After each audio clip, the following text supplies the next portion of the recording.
यह संविधान हमारे लिए बहुत ही हर्षोल्लास का दिन है, क्योंकि हमारा देश आजाद हुआ था। सैकड़ों वर्ष की गुलामी के बाद अंग्रेज यहाँ राज करते थे। ऐसा नहीं है कि अंग्रेजों की मानसिकता खराब थी, खराब नहीं थी, कुछ तो उनकी भाषा का अंतर था, कुछ ऐसा उस समय मनुवादियों ने छत्र छाया, एक छत्र राज्य बना हुआ था, बहुत सारे अंधविश्वास, कुरीतियां समाज को, हमारे समाज को बिल्कुल इनकी तरफ ध्यान ही नहीं दिया गया था। उसके बावजूद चलो जो भी हुआ, हम लोगों ने अंग्रेजों को यहाँ से भगाने में सबने अपनी अपनी भूमिका निभाई।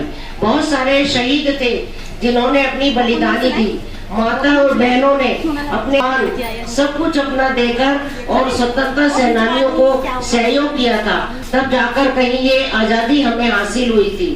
उसके बावजूद जो एक प्रश्न उठा कि एक विजय पताका होती है, जो झंडा होता है, वो कैसा होना चाहिए। आजादी तो मिल गई, आजादी बहुत अच्छी मिली, बड़े सुकून हुआ, बड़ी खुशी मिली सब भारतीयों को।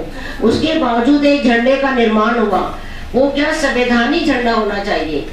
जैसे हमारा 3 रंग का झंडा है, सभी को ये पता होगा, उसमें ऊपर नहीं वो धम चक्र में गिरा जाता, वो रंग नहीं, ऐसे नहीं गिरा, कलर का ब्लू है ना। नहीं नहीं, हमारा समाज जो कुछ अपने ऊपर केसरिया रंग बताते हैं, है नहीं, सबने देखा है, और सबके गले में ये फीता डाला हुआ है, आप देख भी सकते हो।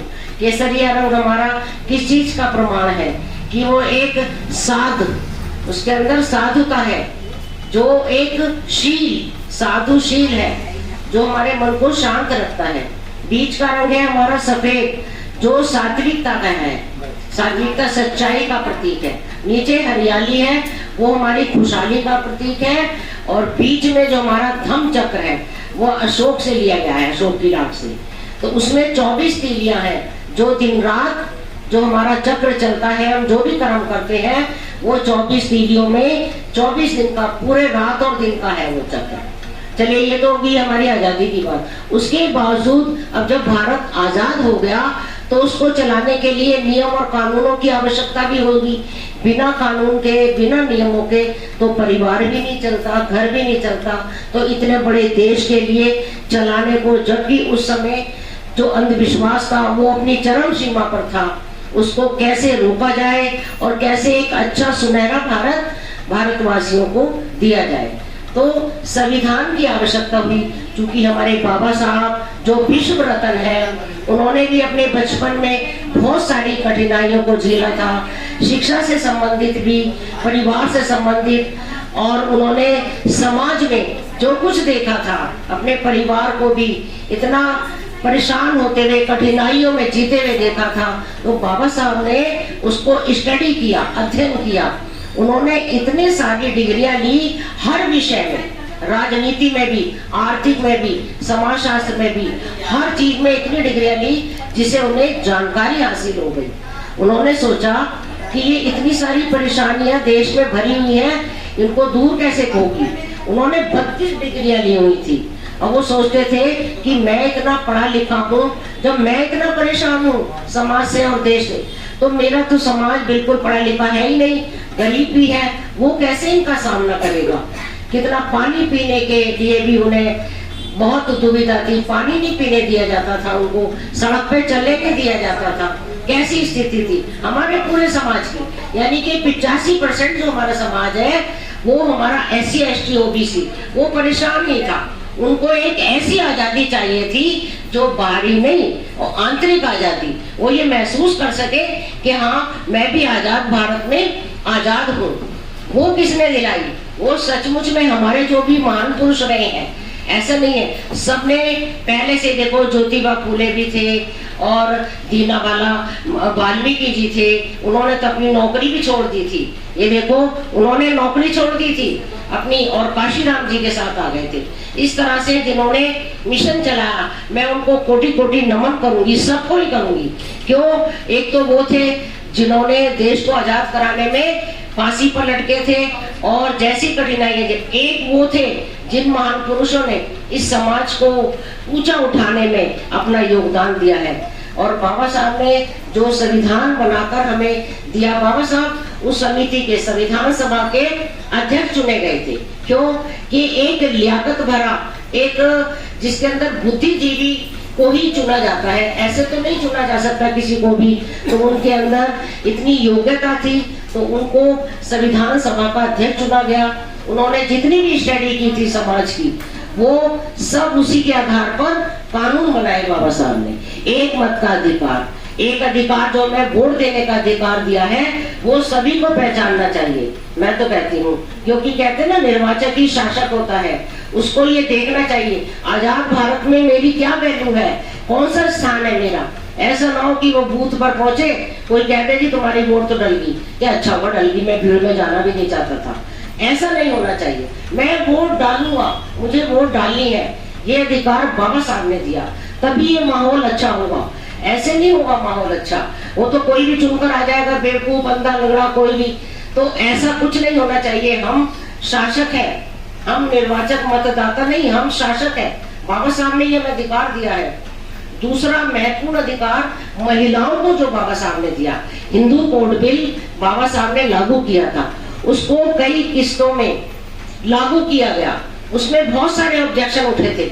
उस समय जो देश पर शासन कर रहे थे, जिनका एक मत अधिकार था, जो ये खुश हो रहे थे कि अब हमारी मनमानी चलेगी, वो ये चाहते थे कि हम अपनी चलाएंगे, परंतु वो महिलाओं को बहुत पीछे रखते थे।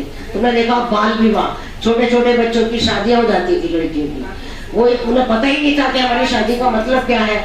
अब उनका पति मर गया छोटी उम्र में तो वो विधवा हो गई। अब देखो, एक विधवा जो शादीशुदा है, उसको अपना जीवन काटना कितना मुश्किल होता है, कितनी परेशानियां आती है उनके सामने। तो उन सबको लेना, और फिर सती प्रथा, एक ये भी कुप्रथा थी। सती प्रथा क्या है? पति अगर गुजर गया, जबरदस्ती उसकी बीवी को उसमें चिता में बैठा दिया जाता था। चारों तरफ से ऐसा माहौल, बाजे बजा दिए जाते थे कि उसकी चीख पुकार की आवाज ही कोई ना सुन सके। इतना गंदा माहौल था।